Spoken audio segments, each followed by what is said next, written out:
ia fia mai el tapu kalame na fia fa mata malo le se fo moni ia ta mo vi lo sunga to vai ia lo wala tau ia vi ele lo fo mo le le tu mo milita o le malos fo la so fo do na lo fo mo na le fa ta ro pa foi si sta tu un tu langa pa lupe po pe lava le tu lo pe mo wai ni po kalame ia fa ta ro pa tu mo le nga pa ro ia fa tu ro po ia mo sa pa nga ia mai la vai mo te ke se o mo i ia fa ta ro pa tu ni ta ya ma ro se fo ta vai ia se fo maria la fia konsula fa malo fa te foi monia o fa si lo wa fo le tau ia fa tai mo le fa ava no mai o taimi mo le tampo kalame para masani ai I tai au di tasi e ia nei va nga ta ua fa mo se I to so san mela mo fa konsula pe atu se mo fi ngalo ona pe fo nga mai ele o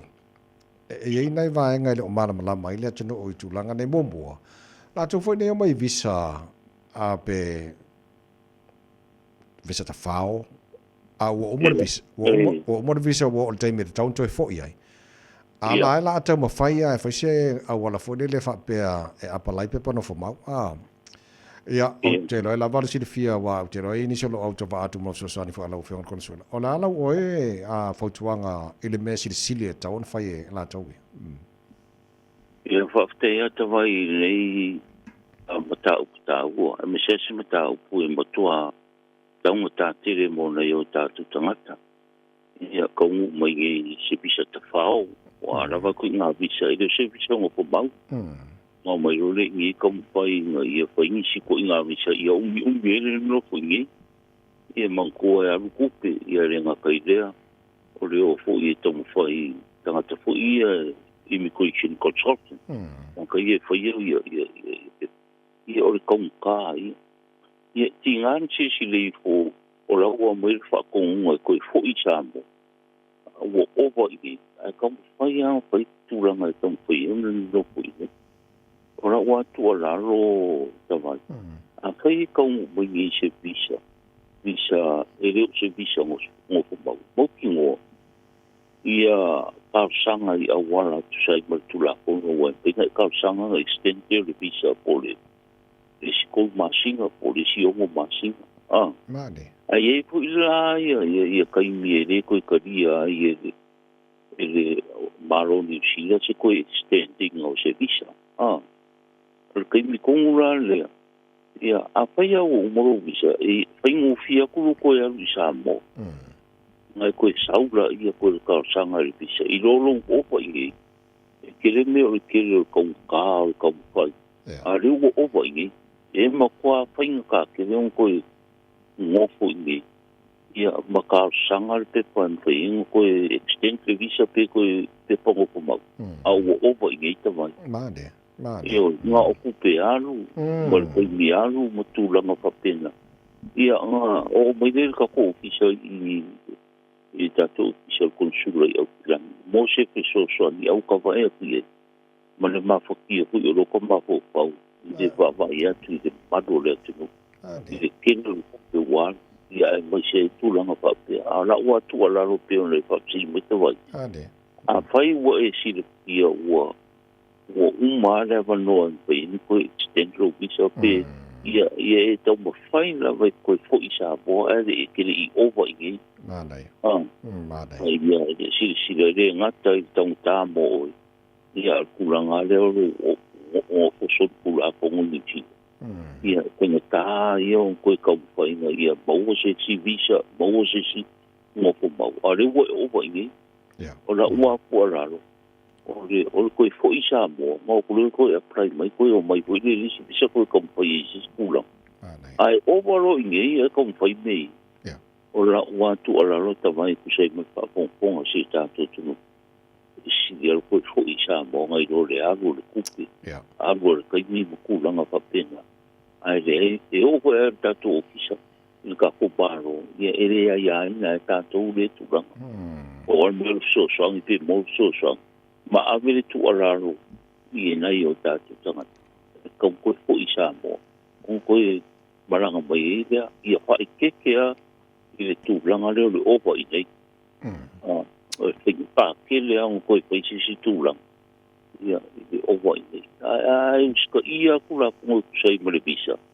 Isi visa whainga extend, isi visa e alo wang whainga e apply. Also pe mika o kumau, also pe mika.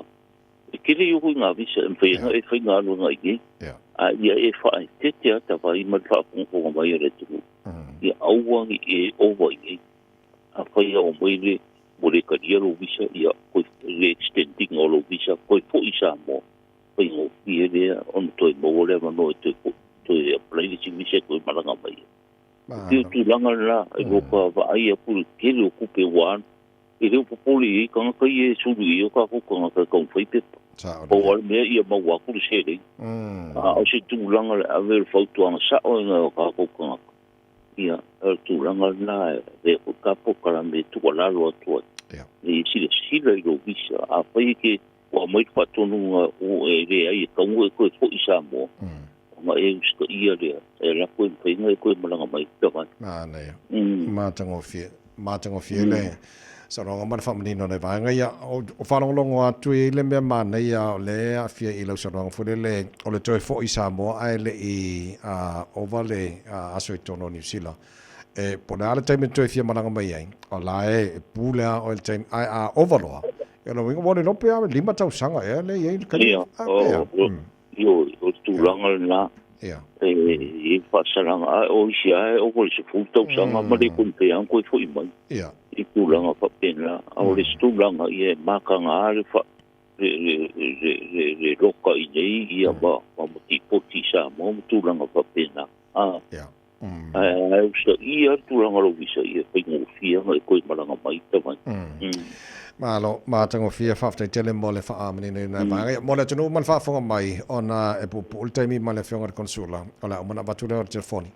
E le leil wala wani e, ona lava fo e le taimi whaamani, num whaamana mala mai nei, mata upuia, mo le mano le tunu.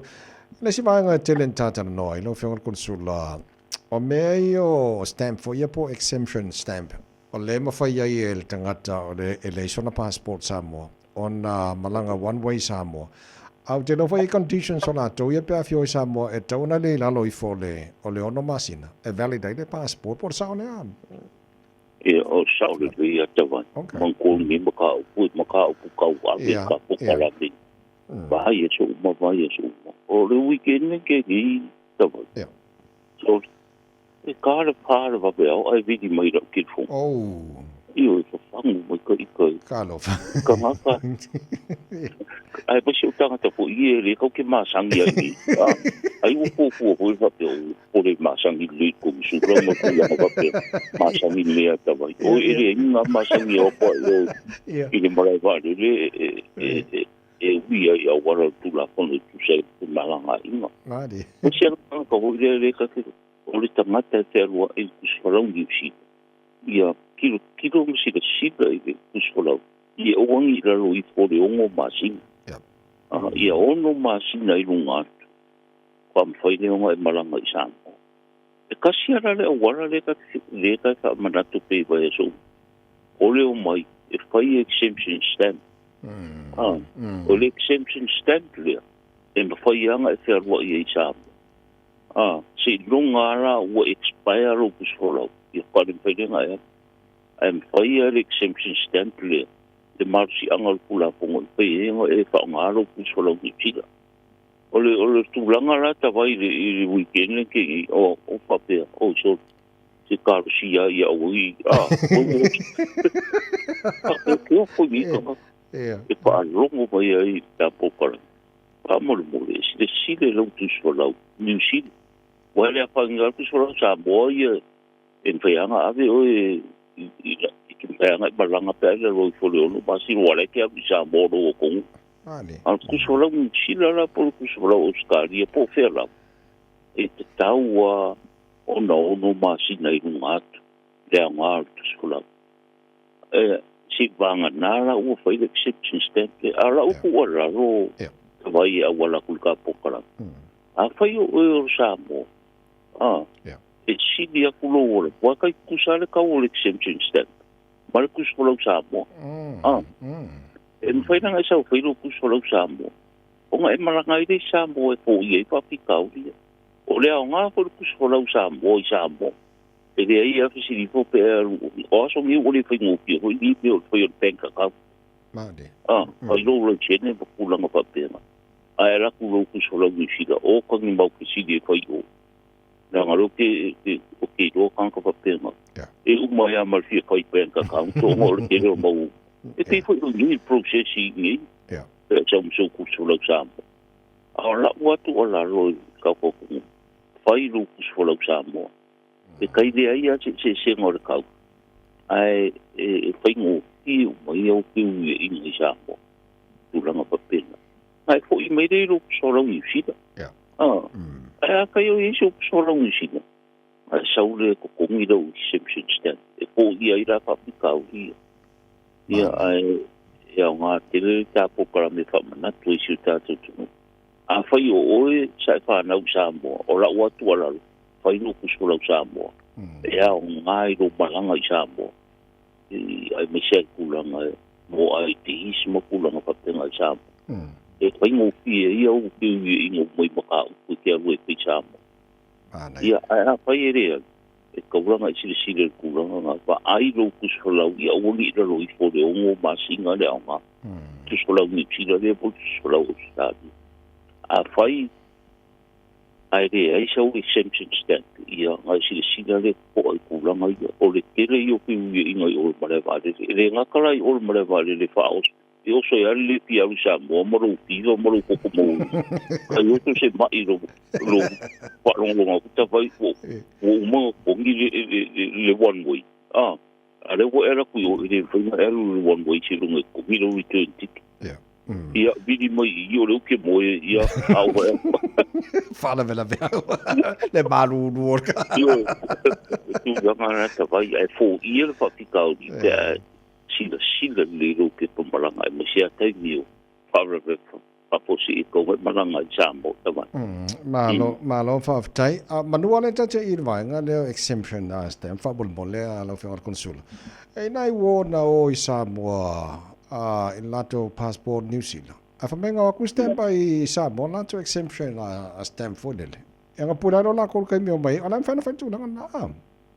Ia, o le exemption stamp pa le whaingi tawa. Okay. O le ngā ku i le whai Samoa. Ora le se senga. O longu. Nga maranga ko ai ngai kanga kai ra ko return ticket. Yes. No ku ole. Ia o le Samoa whai. Mai e taungo fia ko Samoa. Okay. Ia a whai ele o mai le whaino exemption stamping. Ia, whai ngai ui Samoa e whai. Wa tau Samoa e se la un suta la Samoa. A ui, se la un suka la New Zealand. E se la i rates. Ia, a lai ma whai rau kusolau stamp rau exemption i Samoa. Te marama. A whau lawe la te vai. A whai kia raku i New Zealand longu. E kongi ana return wale. Ka whai rau exemption Samoa. Ia, a lai ma whai rau stamp i Samoa. Ia nga ingo poi ale, pero umi te no poi i Samoa o no male pole i tura kono tawai. Malo whaftai. Le tunu male whafonga mai, o le ala umana watula telefoni le whengan konsula wala ui fo iai, lava leil te mi tantan non wha amanina nei vangai. E ni sina fasili tātara no vasolante a tu nei tutongi o tanto whare Samoa le mbo le whaongai nei functions na tunu. Fasili na mai pen whai ana deposit le tupe foi le tongi mo le whaongai no le eu fa ele le alfa fonga e sa o ar kar sa o fasili. Mai le whengan konsula fa. E mang kota vai. Sa ngil kanga ka mga orkilisimas vai kai mo te se mai. Ja, pero deposit. Ngai kong ia kwale se o ia. Kai ni whaongai. Re tali rei lau whapsita vai. E pai kong. Ia ni ka wal ka. E koru wa fere tau o le whare. Da fa being function tru ngai a roi le aso ato mo le po. Ia male bond la di ma se lau. Le bond la. E ko twa po ia. Pe a pai o le lei ma to me o. A whaina e puko nino ulo ia te se mai. Mwhanga e kong ia. mo si se lau kara si mo se lau kara ela ku tonto yo I fo ka me fa mai fa sa mo o mo ko mana ia o no winga ro fa si yo en foi no tipo sin mo kun ko ni a si o te ia ani me ka u ta vai e a nga tele fa mana e fa pe o mo foi pukin si mo kula no pa pena a fa ele o ye ku pe ko ni ko ni ia ka si le o le pe ngai sa no o le tong tong si o le so me ka wa yo mo ko o le se fa ye o mo na tong ia o te ro vanga ta warna ia tong tong ai o atu da se fa ngai wo ma ko ia o pa ko fu sa mo ia o kwa ma ka ngo ma ku nga fa pena e tu tu na I ka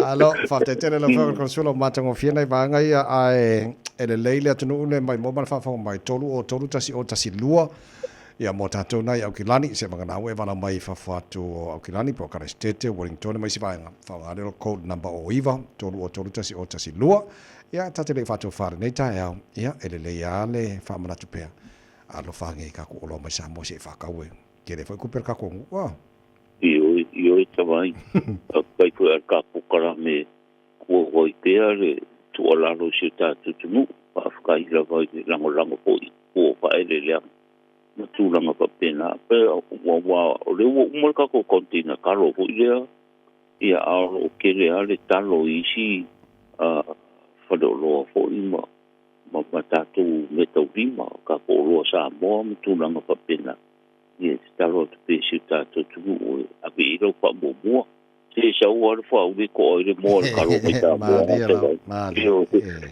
ia ko isi foi moi foi mingira o li ele kalo e mai su ule ore ko ite kalo su ko ni ta vai como kwa papo pare le I kalo ke papo ku o ka ko lango I ta to ku pa le nga mai chambo la fa ko sula fa mata fa te telemone ta proclame ne fo ta ia maria fa vole ne fo ia solo ta te fa le va so paudi after te vai mo ngia mo pa o mo ka ko se mo ka ko mano I ta to proclame le va so mo le va so ia mo ngia ko I va tu te pe na e ma du ai a wa long pu I se ta tu ka ko fi ro I ko I va so ia mo ngia mo pa so I ko tan rau mar fa consolo ta to malo ni sana nei a fa mata le malu to filau por so le fa po